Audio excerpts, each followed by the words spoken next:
మొదటి సంవత్సరం పూర్తి చేసుకుంటున్న సందర్భంలో పెద్దలు అందశ్రీ గారిని, మిత్రులు principal in charge vice chancellor JNTU fine arts college and architecture Gangadhar గారిని, శిల్పి రమణారెడ్డి గారిని ఈ సందర్భంగా సన్మానించుకోవడం, తెలంగాణ కవులు కళాకారులకు సముచితమైన స్థానం ఇవ్వాలన్న ఆలోచన ఈ రాష్ట్ర ప్రభుత్వం చేపట్టడం చాలా ముఖ్యమైన అంశం. మిత్రులారా, ఏ ప్రాంతానికైనా ఈ భూలోకంలో గుర్తింపు, అస్తిత్వం తల్లి. మన సంస్కృతికి, సాంప్రదాయాలకి ప్రతిరూపం తల్లి. 4 కోట్ల తెలంగాణ ప్రజలు దశాబ్దాల కాలం పాటు పోరాటం చేసి అమరులై సాధించుకున్న తెలంగాణ రాష్ట్రంలో ఈరోజు మన తెలంగాణ తల్లిని ప్రతిష్ఠించుకోవడం మనందరికీ గర్వకారణం. ఈ సందర్భంగా ఉమ్మడి రాష్ట్రంలో సమైక్య పాలనలో ఆనాడు తెలంగాణ సంస్కృతి మీద, సాంప్రదాయాల మీద దాడి చేయడమే కాదు, హవయేళన చేస్తూ తెలంగాణ ప్రజల్ని అవమానించిన సందర్భాలు ఎన్నో మనం చూసినాం. అక్కడి నుంచి విద్యార్థి ఉద్యమకారులు అమరులై సాధించుకున్న తెలంగాణ రాష్ట్రంలో 10 సంవత్సరాలు తప్పకుండా తెలంగాణ సంస్కృతి పునరుజ్జీవింపబడుతుంది, మన తల్లిని గౌరవించుకుంటామని ఆలోచన చేసినాం. కానీ ఒక వ్యక్తి, ఒక కుటుంబం, ఒక రాజకీయ పార్టీ తమ గురించి మాత్రమే ఆలోచన చేసి 4 కోట్ల తెలంగాణ ప్రజల యొక్క ఆకాంక్ష పట్ల నిర్లక్ష్యం వహించడం వల్ల ఈనాడు ప్రజాప్రభుత్వం తెలంగాణ రాష్ట్రంలో ఏర్పడ్డ తర్వాత తెలంగాణ రాష్ట్రంలో తెలంగాణ ప్రజల యొక్క ఆకాంక్ష నెరవేర్చాలన్న ఆలోచనతో నా సహచర మంత్రివర్గ సహచరులందరూ సంపూర్ణమైన సహకారంతో ఈరోజు ఈ కీలకమైన నిర్ణయాలు మనం తీసుకోవడం జరిగింది.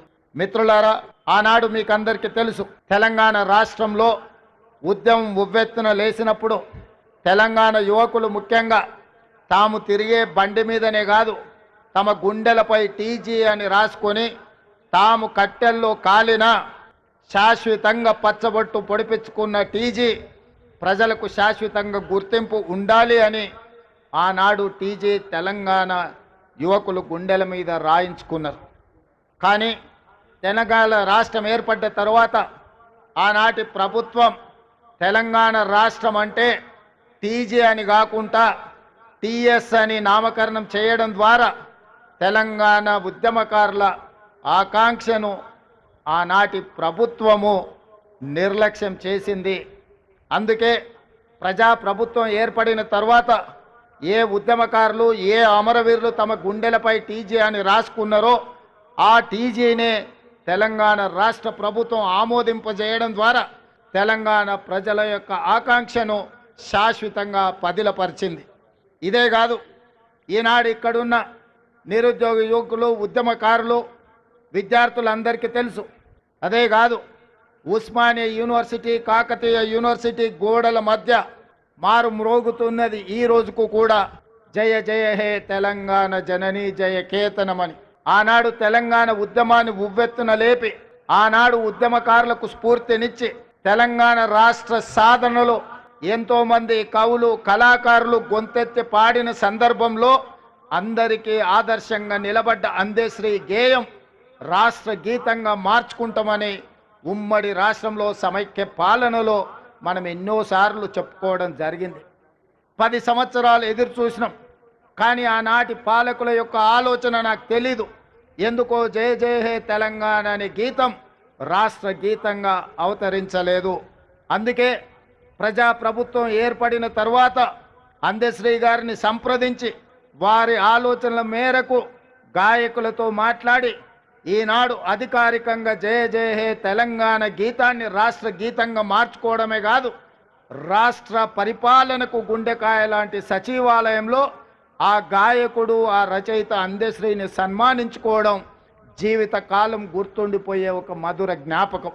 ఇంత గొప్ప అవకాశం, అదేవిధంగా రాష్ట్ర సాధన సమయంలో రాజకీయ పార్టీలు, వ్యక్తులు వాళ్ళ ఆలోచన పరంగా అది ఆలె నరేంద్ర గారు కావచ్చు, విజయ్ శాంతి గారు కావచ్చు, కల్వకుంట్ల చంద్రశేఖరరావు గారు కావచ్చు, లేదా చాలా మంది ఉద్యమకారులు ఆయా రాజకీయ పార్టీల యొక్క ఆలోచన, వాళ్ళ విధి విధానాలకు అనుకూలంగా ఆనాడు తెలంగాణ తల్లి ప్రతిమను వారు సృష్టించుకొని ఆయా రాజకీయ పార్టీలు వాటితో ముందుకు కొనసాగినాయి.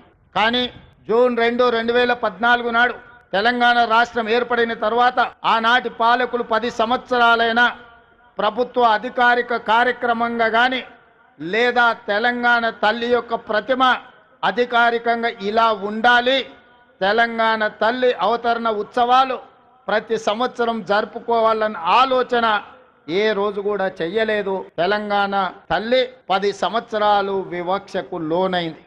అంటే ఆంబోతులను వదిలినట్టు ఆడబిడ్డల పండుగ మీద మాట్లాడడానికి మీరు మీ మంత్రుల్ని నాయకులను వదిలిపెట్టినరా? ఇది వాళ్ళకి చెప్పాలి మీరు. ఎందుకంటే ఎటువంటి తట్టు మాట్లాడడం, ఆడపిల్లలే కదా మమ్మల్ని అడగరులే అని మీకేమన్నా ఎందుకింత అభిజాత్యం నాకు అర్థం కాదు. ఎందుకింత పొగరు? ఇట్లా ఉంటుందా? ఎందుకింత పిరికితనం అని కూడా ఒకసారి ఆలోచించుకోవాలి. ఎందుకంటే బతుకమ్మ మీరు తెలంగాణ తల్లి రూపం మార్చేది ప్రజల ఆమోదం ఉన్నట్టయితే అసలు జీవోతోనే అవసరం ఏముంది? ఇంకో రకంగా పెడితే కేసులు పెడతామని బెదిరించేటట్టు గెజెట్ ఇవ్వాల్సిన అవసరం ఏముంది? ఇంత పిరికితనం ఏంది? ముఖ్యమంత్రి గారు ఇవాళ ప్రతి జిల్లాలో ఒక చిన్న పోస్ట్ సోషల్ మీడియాలో పెడితే వాళ్ళ మీద కేసులు పెడుతున్నారు. వాళ్ళ మంత్రులు ఫోన్ చేసి బెదిరిస్తున్నారు, వాళ్ళ నాయకులు ఫోన్ చేసి బెదిరిస్తున్నారు. ఓన్లీ బీఆర్ఎస్ కార్యకర్తలనే కాదు, సామాజిక మాధ్యమాల్లో ఒక ప్రెస్ మిత్రుడు పోస్ట్ పెట్టినా కూడా ఫోన్ చేసి బెదిరించేటటువంటి పరిస్థితి వచ్చింది. మీకు తెలియదానే మీరు చూడలేదా ఎన్ని తిట్లు తిట్టిరు కేసీఆర్ గారిని? పెట్టినరా కేసీఆర్ గారు కేసులు? ఒకసారి ఆలోచన చేసుకోవాలి. ఇవాళ యూట్యూబ్లు నడుపుతున్న మిత్రులు కావచ్చు, ఇవాళ మీడియాలో యాక్టివ్గా ఉన్న మిత్రులు కావచ్చు, సోషల్ మీడియా మిత్రులు కావచ్చు, మరి ఇంత పిరికితనం ఈ గౌరవ ముఖ్యమంత్రి గారికి ఎందుకు ఉంటుంది అన్నది ఒక్కసారి మనందరం కూడా ఆలోచించుకోవాలి. కానీ పిరికి ముఖ్యమంత్రి గారికి మేము చెప్తా ఉన్నాం, మీరు ఎన్ని జీవోలు ఇచ్చినా ఎన్ని కేసులు పెట్టినా ఊరూరా ఊరేగించి మరీ మా ఉద్యమ తల్లిని నిలుపుకుంటాం. డెఫినెట్గా వందల వేల సంఖ్యలో తెలంగాణ తల్లి విగ్రహాలను ఆవిష్కరణ చేస్తాం. తెలంగాణ జాగృతి ఆధ్వర్యంలో చేస్తాం, బీఆర్ఎస్ ఆధ్వర్యంలో చేసుకుంటాం. తెలంగాణ వాదులం, తెలంగాణ ప్రేమికులం అందరం కూడా కలిసి ఊరూరా నిలబెట్టుకుంటాం విగ్రహాలు. మీరు మారిస్తే మా గుండెలలో ఉన్న తెలంగాణ తల్లి బొమ్మ చెరిగిపోదు. మీకు ప్రజలు అవకాశం ఇచ్చారు, వీలైతే 10 మంచి పనులు చేయండి. కానీ ఇట్లాంటివన్నీ చేసి తెలంగాణ ప్రజలను, తెలంగాణ వాదుల్ని బాధ పెట్టొద్దని కోరుతా ఉన్నాం. ఈ చర్చ అంతా కూడా వాస్తవానికి మీరు అభివృద్ధి చేయలేకపోతా ఉన్నారు కాబట్టి ఒక డైవర్షన్ కోసం మీరు వాడుకుంటున్నారని చెప్పి మేము బలంగా నమ్ముతూ ఉన్నాం.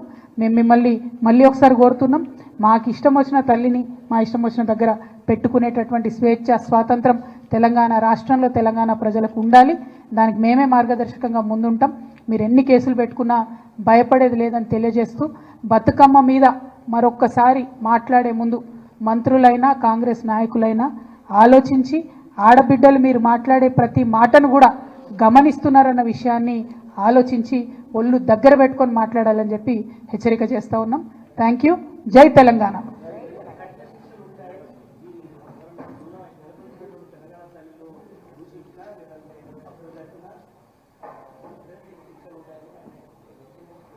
వేదిక మీద నుంచి చెప్పిన నేను అదే, అంత భయం ఎందుకు?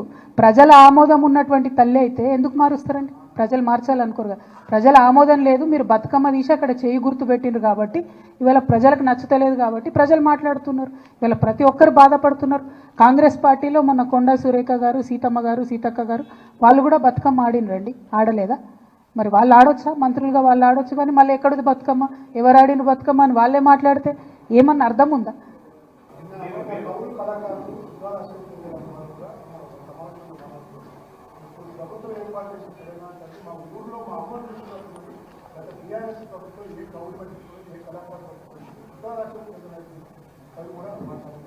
ఇప్పుడు నేను ఒకటే చెప్తా ఉన్నా అండి, భిన్నాభిప్రాయాలు ఉండొచ్చు. ఒకనాడు ఉద్యమంలో తెలంగాణ తల్లిని పెట్టినప్పుడు దాదాపు నెల రోజులు చర్చ చేసి అందరి మేధావుల ఒపీనియన్ తీసుకొని తెలంగాణ ఉద్యమ సందర్భంలో ఎట్లా తెలంగాణ తల్లి ఉంటే బాగుంటుంది, మన ప్రత్యేకత చూపించేటటువంటి విగ్రహం ఉండాలి అనేటటువంటి ఆలోచనలు చేశారు. ఇవాళ వీళ్ళు ఒక విగ్రహం పెట్టిండ్రు, మొత్తం సీక్రెట్. ఎక్కడ విగ్రహం తయారైందో, ఎవరు డిజైన్ వేసిండ్రో మొత్తం రిలీజ్ అయ్యేదాకా కూడా చెప్పుకోలేదు. అంటే అంత నిర్బంధంగా ఒక విగ్రహాన్ని తయారు చేసేటటువంటి దుస్థితి ఇవాళ ప్రజాస్వామ్యంలో ఉండడమే నిజంగా అవమానకరం. ఓపెన్గా ఉండాలి. ఇదే ఆర్టిస్టులు, ఇదే పోయట్లు ముందే చెప్పేది ఉంటుంది, ఓపెన్గా డిక్లేర్ చేసేది ఉంటుంది. ఈ ఫామ్లో పెడదాం అనుకుంటున్నామని ప్రజల నుంచి సూచనలు ఆహ్వానించని ఉంటుంది, ప్రజల నుంచి అందరి నుంచి ఆమోదం తీసుకొని పెట్టని ఉంటుంది. ఎవరు వద్దన్నారు? అంత సీక్రెట్గా పెట్టడానికి ఇదేమన్నా ఫ్యూడల్ వ్యవస్థనా, నాజీ ప్రభుత్వమా, ఏంది ఇది? ఎందుకు అట్లా ఉండాలి? రాజకీయ పార్టీలను పిలవలేదండి, మేధావి వర్గాన్ని, తెలంగాణ సాంస్కృతిక ఉద్యమంలో కీలక పాత్ర పోషించిన వాళ్ళందరినీ కూడా పిలవడం జరిగింది.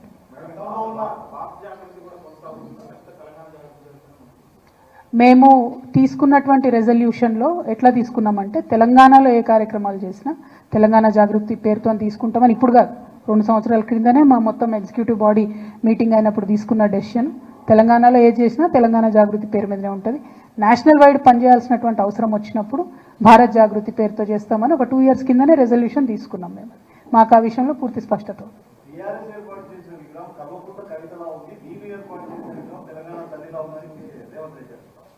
ఇప్పుడు నేనేమంటున్నా అంటే అంత సంకుచిత స్వభావంతో కేసీఆర్ గారు ఎన్నడూ ఆలోచన చేయలేదు. ఒక వ్యక్తి ప్రధానంగా తిరగాల వ్యవస్థ అనుకోలేదు. ఒక అంశం గుర్తు తెచ్చుకోండి. తెలంగాణ ఉద్యమంలో ఇదే సోనియమ్మ బర్త్డే రోజు ప్రకటించిన తెలంగాణను 23 డిసెంబర్ నాడు వెనక్కి తీసుకుంటే కేసీఆర్ గారు సంకుచితంగా ఆలోచించిండ్రా? నాకు పదవి ఉండాలి, పార్టీ ఉండాలనుకున్నారా? నాకు పార్టీ అవసరం లేదు, పదవి అవసరం లేదని చెప్పి జేఏసీ పెట్టి తెలంగాణ ఉద్యమానికి ముందుకు పోలేదా? కేసీఆర్ గారిది ఒక విశాల తత్వం, రేవంత్ రెడ్డి గారిది సంకుచితత్వం. దాన్ని మార్చుకోమని చెప్తున్నాం మేము. మీరు ఇవాళ ముఖ్యమంత్రి గారి పొజిషన్లో ఉన్నారు. ముఖ్యమంత్రి అంటే రాష్ట్రానికి ఒక తండ్రి పాత్రలో ఉన్నారు. అందరి గురించి ఆలోచన చేయండి అని చెప్తున్నాం మేము. ఒకరి గురించి ఆలోచన చేయమంటలేం. ఆ తెలంగాణ తత్వమే విశాల తత్వం, దాన్ని కొనసాగించండి అని అడుగుతున్నాం.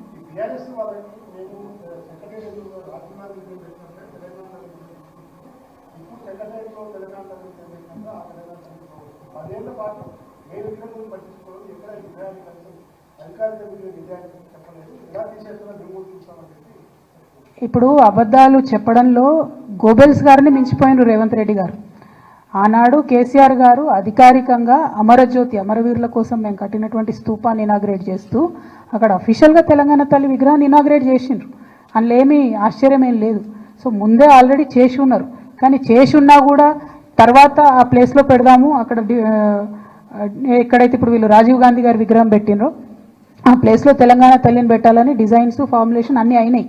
కానీ వీళ్ళు సోనియా గాంధీ గారి దగ్గర మార్కులు కొట్టేయడానికి అక్కడ రాజీవ్ గాంధీ గారి విగ్రహం పెట్టుకున్నారు. తెలంగాణకి ఏం సంబంధం ఉన్నది? ఏముంది చెప్పండి? పోనీ రాహుల్ గాంధీ గారు సోనియా గాంధీ గారు అంటే వేరు, కానీ రాజీవ్ గాంధీ గారితోనైతే మన ఊహ తెలిసినప్పుడైతే మేము చూడలేదు. తెలంగాణ ఉద్యమం గురించి, తెలంగాణ రాష్ట్రం గురించి ఆయన ఎన్నడూ మాట్లాడలేదు. మరి ఇవాళ అక్కడ ఉన్నటువంటి రాహుల్ గాంధీ గారు కూడా ఒక్కనాడు కూడా పార్లమెంట్లో తెలంగాణ మీద మాట్లాడలేదు. మేమేమంటున్నామంటే మాకు సంబంధం లేని వ్యవస్థను, మాకు సంబంధం లేని వ్యక్తుల్ని, తెలంగాణ సమాజానికి సంబంధం లేని వ్యక్తుల్ని బలవంతంగా రుద్దాలనే ప్రయత్నాన్ని విరమించి తెలంగాణ ప్రజలు కోరుకున్న పనులు చేయండి అంటున్నాం, అంతే, వేరే ఏమనట్లేదు.